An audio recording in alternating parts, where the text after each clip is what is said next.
so cool, right? You have a fancy title, but we're not. We're humans, right? And so another reason why we need people calling us to make sure we don't forget that we're humans and we have a responsibility and that we don't know it all.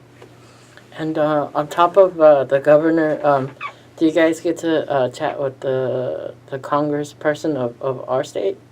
We do. We have. I have two congresswomen that represent my district. That's Lucille Roybal Allard and Linda Sanchez. So yeah, I have their cell phones, and if I need something, I definitely call them up right away. They're pretty responsive, and they're not the only ones. There's a number of other congressional individuals that work with us. Our senators. There's only two of them for the whole state, so it's a little harder to get a hold of them. But the candidates who are currently running to replace Senator Boxer are reaching out to us regularly, right? And so we build relationships with them. So hopefully, when they are in Senate and they're one of 100 that have so much power, they will take our calls when we need something for our community. And so we do have access. I've never met the president. So for example, I had a 5th grade class invite me last year to talk about the Mexican repatriation. In the 30s, we deported over 1 million U.S. citizens of Mexican descent. And they weren't just Mexican descent. It was people that were brown skinned. And they would go to schools, to hospitals, to dances, and they would just put them in vans and deport them. Families were broken up that way. So 5th grade class invited me because they asked the president for a formal apology. There hasn't ever been a formal federal apology, although the state has apologized and the county has apologized. And he wrote them back this letter telling them, like, oh, cute, we're so happy you're getting involved and engaged, and here are some pictures of my dogs. And they were really angry with that response. So they invited me in because they were demanding that I convince the president for this apology. And, and I talked to him and I was like, wow, I'm not that cool. The president has no clue who I am. But, so, there's limitations to who we have access to. Even if I try to get the president on the phone, I doubt I would get anywhere. But those kids then entered, there ought to be a law contest, and they won. And the governor last year signed law into law. And now all of our new books are going to include the history of the Mexican repatriation in the 30s. So hopefully, as more people learn about the history, hopefully one day one of our presidents will file that formal apology. We'll be right back after this quick break. Everybody, I'm Casey Petrowski. For more years than most of us can remember, the amazing story of the Beatles has been unfolding in front of us. A fascinating, one-of-a-kind story that we look at bit by My bit apologies on for the not getting Beatles in here show. sooner. And we You did the right thing. 8 days a week here on WPMD. New episodes every Tuesday night at 8 Pacific. Classic episodes every morning at 8 Pacific. Here's all the mania for the last 50 years has been about. Join us for the Beatles show here on WPMD on the net, where people make a difference. Every 8 minutes, the American Red Cross brings help and hope to people in need.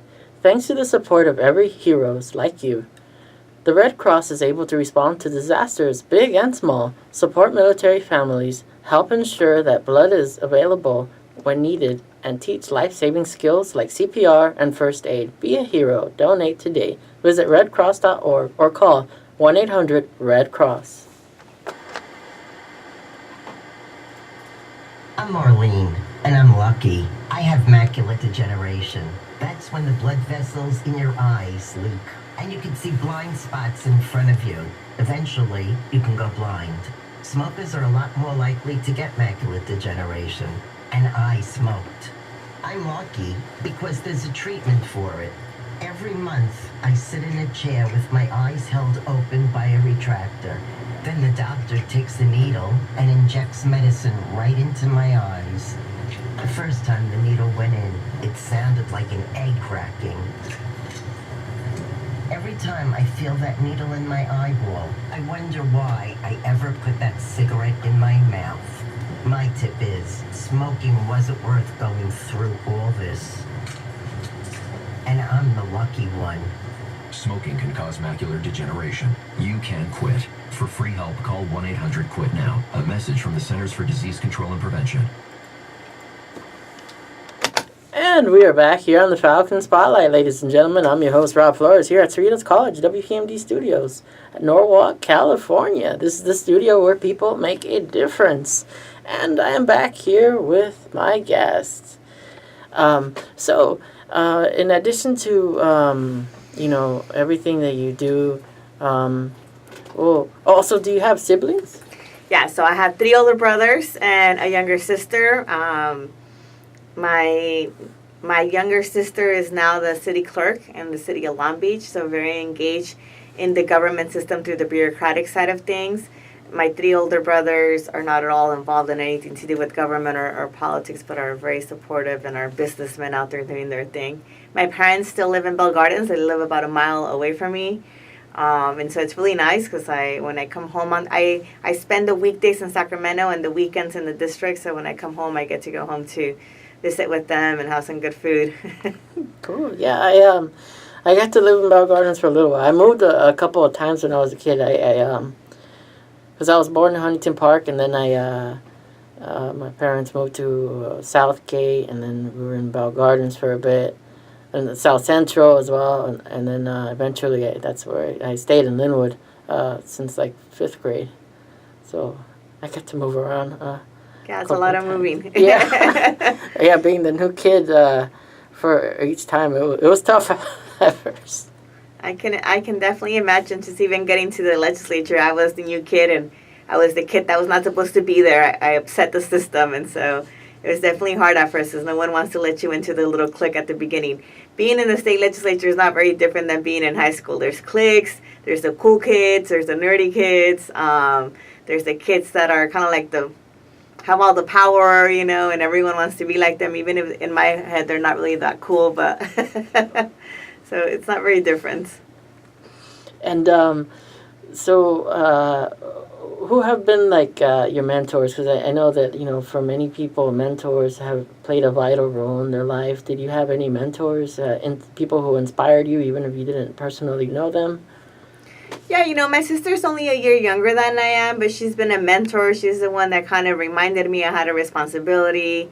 I think of her now when I talk to young people and I tell them that the community's invested in them and we expect them to invest in our community, and I expect them to learn that quicker than I did. It took me a long time to figure that out, and I'm happy to be home. Bell Gardens is a great community. My neighbors have so little, but they're so giving, and they're always so worried about making sure I'm okay, and I think it's embarrassing because I have access to so much more that I could give them. But their first thought is, here's a young single woman, let's help her out and take care of her. And so a great community that I live in. It took me a long time to figure that out, but my sister has been pivotal in reminding me of that and keeping me true to that. My mom, came here when she was 15 and pregnant and figured it out, is one of the more successful businesswomen that I know out there.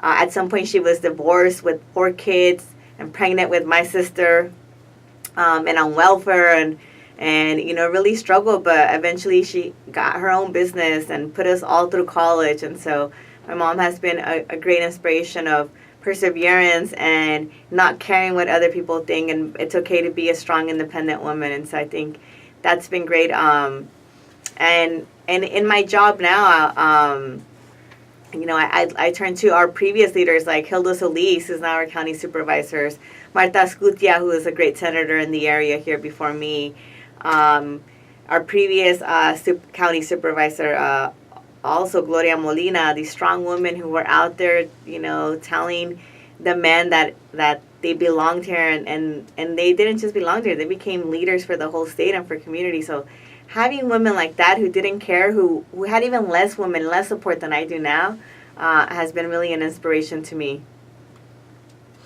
And I always ask my guests this question too. Where do they see themselves post-retirement? What's after, So people always ask me, what's next after this? And I always sound like, I'm very comfortable if all I do is serve as an Assembly Woman for 12 years, and that was my elected career. I taught math for 13 years. I love teaching math. I love being in the classroom. When I was teaching last at the university level, I only worked 4 days out of the week. I had a lot of free time. I would be, very satisfied to go back to my classroom and do that. And it didn't feel like work when I was in the classroom. And so I don't know if retirement is in the cards for me. I feel like after this, I would return to the classroom and help students get through their anxiety of math and help them feel like they could handle it. And math doesn't have to be the reason they don't graduate or transfer out of school. Another question I always ask my guests, is like I always say, you never know who's listening to the show, and so what I like to do is get people who they've already took the path that someone else that's listening might be wanting to take that path in the future. So for someone that wants to follow in your footsteps and be in the field, whether it was education or politics, what tips do you have for them? I think first of all, you have to be fearless. Opportunities to try new things come before you, and the idea that we might fail hold us back. And so I think be fearless and let yourself try something. You might fail, or you might decide you don't like it and you have to walk away, but that opportunity will help you grow in another way and open up new opportunities. So be fearless and take advantage of those opportunities. I think find what you love and go with it. And it's going to be hard for a while, but stick to it, and people will see that leadership in you and will invite you or encourage you to do much more. Just like now you're doing so many more things in your city now that you're starting to get engaged. And I think the third thing, which a lot of times in our communities we're told to stay out of the way, not to impose, but ask for help. Ask for help in whatever you're doing. It's okay. That's the one message I heard since I was a little kid. My mom would tell me, I can't help you with this. I only got through third grade math. I can't help you with this. I don't know what it takes to go to college. I can't help you with this.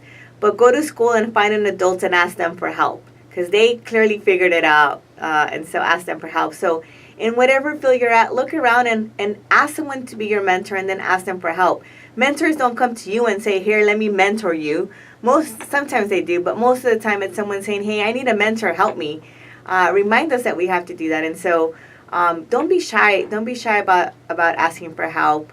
And if you're interested in politics, start going to those council meetings, start going to those board meetings, get on a commission of some sort, volunteer someplace. I have internships in my office for college students, so become an intern. I have one of my young staffers here with me who was an intern with someone else and that helped get her the job in my office. And so those things really, really matter. And a lot of us don't have the uncle or the father or the mother that has access and could just pick up the phone and take care of things for us.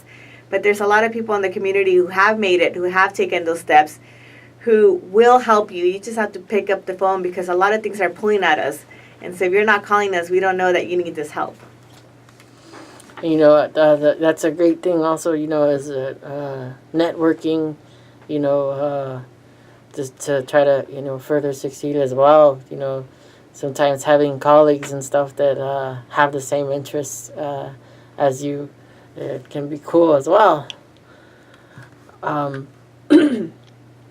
For someone that would like to get into politics and stuff as well, and going to council and stuff, but they're still not too sure if they want to go ahead and do that kind of stuff. They're shy and stuff. What are some tips for the quiet people? I think, look, if you think you have interest, then explore it, right? It doesn't mean you have to do it for sure. I always tell, and especially if we don't have enough women in office, we don't have enough Latinos in office, period. So it's like, why don't you just explore it? Why don't you start going to a meeting? Why don't you call up your local representative and say, hey, can we have a meeting, or can we have lunch? Or talk to a staff member that works at an office of an elected official so they could tell you what it's like. And so I think there's lots of different steps where even if you're quiet, you can still be present. But you have to push yourself out of that comfort zone. And even if you decide not to run for office, you could still affect policy making and politics by going to meetings, by setting up these one-on-one meetings, by learning who works for your representatives. A lot of times I tell people, just tell my staff what you need, and they'll probably fix it quicker than I can if you wait to have a meeting with me, because they're, so I think, you don't have to stand up and speak at a council meeting to get involved. There's lots of quieter ways you could do it if that's what makes you comfortable. But yes, it requires you, at a minimum, sending that Facebook message to someone who has a position of power and to sit down and talk to you or interact with you. I have a young woman that interacts with me regularly about our drive to eliminate the taxed on menstrual products and our push to make sure that we have pads and tampons and all these other things for free at all our schools, so that's not a barrier for our education. And so I've never met her, but every now and then she'll send me a message and ask me for advice on what she should do. So recently I was like, why don't you talk to your boss and see if they'll make sure that these products are available in the bathrooms for all their female employees. And she's like, I hadn't thought about it. And she asked, and a week later the stuff was provided in her bathrooms. And so there's lots of simple ways for you to get involved without having to be out there in the public eye and what might be really scary for you. Just start a conversation. Another tip that I was given was like, I guess there's certain groups that like for people that have interests. Like I was told about Naleo, and so I joined that. And tell me about like all those kind of groups and organizations. Yeah, there's NALEO, which is the National Association of Latino Elected Officials, and they work really hard once you are in office or if you're thinking about running for office, to talk to you about and teach you about the different needs that our community have and help you advocate for those resources and those changes in your community. There's Women in Government, which is another organization that helps. There's Latinas Lead, which is another organization that helps. There's HOPE. HOPE is an institute for women, Latina women, who want to learn about the political process and how to affect change, either through working in the field, through working in the lobbying field, through working in government affairs, or through running for office. It doesn't limit it to just office. It's another thing that's out there. They have a training program where for 9 months they teach you, they engage with you, they help you network with different power brokers so you can learn how to affect change in your communities. So there are a lot of groups out there. I think a simple Google search will pull up a lot of different groups out there. I think the hard part is finding the group that fits your interest and has the type of people that you like. And so sometimes that is hit and miss, even for me. So over the years, I've learned to explore different groups, and I don't participate in all of them. In the state legislature, we have caucuses.